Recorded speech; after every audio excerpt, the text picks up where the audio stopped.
Hello everyone, welcome back to our channel. आज हम पढ़ने वाले हैं बीकॉम सेकेंड सेम का सेक्रेटेरियल प्रैक्टिस का फर्स्ट यूनिट, जिसका नाम है इंट्रोडक्शन टू कंपनी। कंपनी का मीनिंग, डेफिनेशन, उसके फीचर्स क्या होते हैं, कैरेक्टरिस्टिक्स क्या होते हैं, तो वो आज हम जानेंगे। तो कंपनी मतलब क्या होती है? कंपनी यानी According to Indian Companies Act 1956, a company is a company formed and registered under this act or an existing company। यानी ऐसी कंपनी जो 1956 इंडियन कंपनीज एक्ट 1956 के अंतर्गत या फिर अभी जो न्यू कंपनीज एक्ट आई है उसके अंतर्गत जो भी रजिस्टर्ड होती हैं तो उन्हें कहा जाता है कंपनी। अब इसे और अच्छे से समझना हो तो आप प्रोफेसर हेनी की डेफिनेशन को पढ़ सकते हैं, जो कि कुछ इस प्रकार है।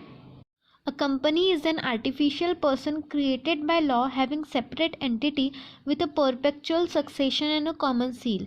यानी कंपनी ऐसी आर्टिफिशियल पर्सन है जो कि लॉ के द्वारा बनाई जाती है, उसका सेपरेट एंटिटी होता है, यानी वो एक सेपरेट बॉडी होती है और वो परपेचुअल सक्सेशन एंजॉय करती है और उसका एक कॉमन सील होता है, यानी एक कॉमन सिग्नेचर होता है।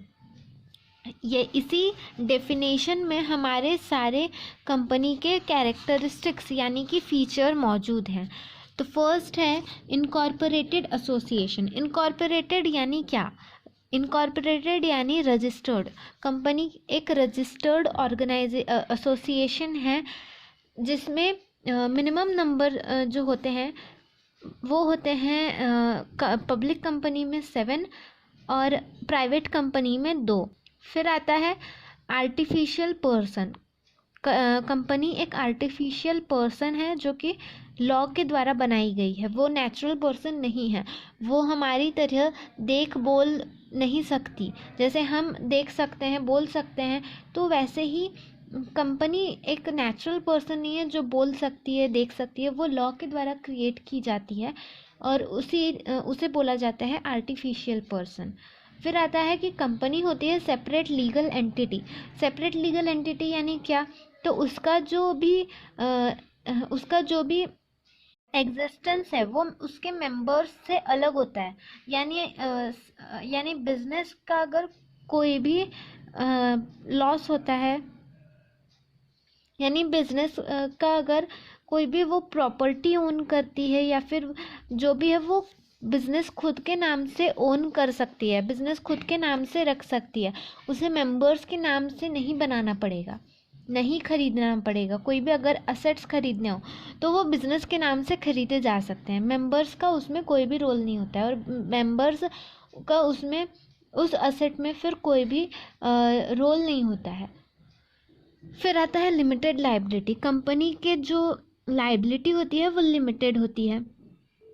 लिमिटेड लाइबिलिटी कंपनी भी 2 तरीके की हो सकती है, एक तो लिमिटेड बाय शेयर्स और एक है limited by guarantee. Limited by shares यानी ऐसी कंपनी जिसका जो लाइबिलिटी है वो शेयर्स के तक ही लिमिट हो, यानी जितना शेयर की वैल्यू है उतना ही आपको पेमेंट करना है, तो उसे बोला जाता है लिमिटेड लाइबिलिटी बाय शेयर्स। उसके बाद है कंपनी लिमिटेड बाय गारंटी, यानी अगर कोई ऐसी कंपनी है जिसके मेंबर्स जो है वो आपको गारंटी दे रहे हैं कि हम इतना गारंटी दे रहे हैं, तो उस गारंटी तक आप जो है वो लिमिटेड लाइबिलिटी होती है।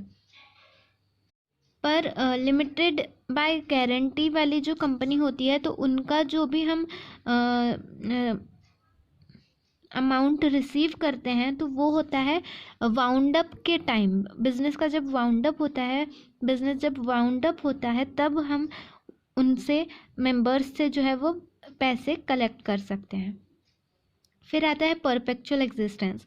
कंपनी परपेचुअल एग्जिस्टेंस एंजॉय करती है, वो कंटिन्यूअस चलती है, यानी उसका कोई उसकी लाइफ पे कोई असर नहीं पड़ता है, किसी भी मेंबर के जाने या आने से कंपनी के लाइफ को कोई असर नहीं पड़ता है। कंपनी परपेचुअली यानी कंटिन्यूअसली चलती ही रहती है।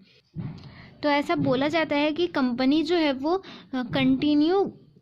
चलती है, चाहे अगर उसके सारे मेंबर्स मर भी क्यों न जाए पर कंपनी चालू ही रहती है। फिर आता है कॉमन सील। तो जैसे कि हम सारे नेचुरल पर्सन्स के पास एक कॉमन सिग्नेचर होती है, हमें कोई भी डॉक्यूमेंट्स अगर किसी को ट्रांसफ़र करने हैं या फिर उसको ऑफिशियल घोषित करना है तो उसके लिए हमें साइन करना पड़ता है, सिग्नेचर रहती है हमारे पास जो कि सिर्फ हमारी रहती है, वो हमारे बदले कोई और नहीं कर सकता है।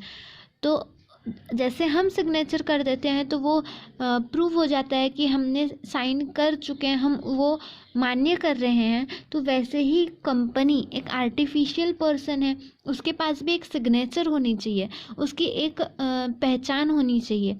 तो उसके लिए वो सिग्नेचर तो कर नहीं सकती जैसे हम हमारे हाथों से करते हैं, तो इसीलिए उनके लिए एक कॉमन सील होता है जो कि डायरेक्टर्स, ऑफिसर्स और अदर एम्प्लॉयज़ के ज़रिए लगाया जाता है। तो कॉमन सील जो होती है वो होती है official signature of a company. फिर आता है कैपेसिटी टू स्यू। कंपनी का एक कैरेक्टरिस्टिक्स है कैपेसिटी टू स्यू, यानी कि कंपनी जो है वो किसी भी इलीगल चीज़ के लिए स्यू कर सकती है, यानी कि केस फाइल कर सकती है खुद के नाम से, यानी उसका खुद का नाम यूज़ कर सकती है। यहाँ पर मेंबर्स को आने की ज़रूरत नहीं होती है, वो कॉन्ट्रैक्ट भी खुद के नाम से कर सकती है। क्यों? क्योंकि वो एक सेपरेट लीगल एंटिटी होती है। फिर आता है सेपरेट प्रॉपर्टी।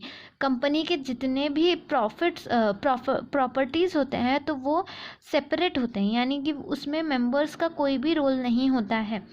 ये हमने पहले भी देख चुके हैं। मतलब कंपनी जो है वो खुद के नाम से, जो भी उनका वो कंपनी का नेम है उस नाम से वो प्रॉपर्टी खरीद सकती है।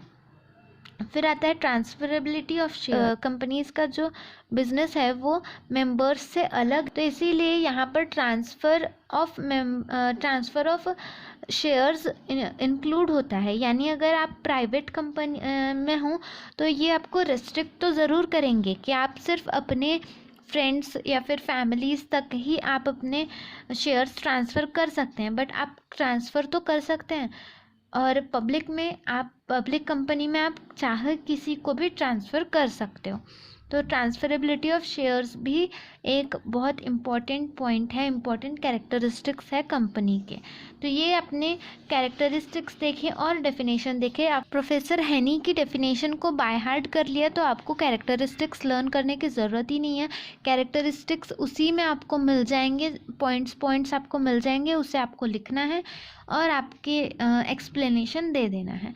तो होप करती हूँ कि आपको ये वीडियो हेल्पफुल लगा हो। अगर आपको ये वीडियो हेल्पफुल लगा हो तो वीडियो को लाइक करना ना भूलें।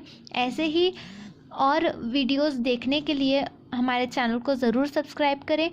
और जो लोग ट्यूशन क्लासेस अफोर्ड नहीं कर पाते हैं उनके साथ ये वीडियो ज़रूर शेयर करें ताकि वो भी इस फ्री बीकॉम क्लासेस का एंजॉय ले सकें, वो भी एंजॉय कर सकें।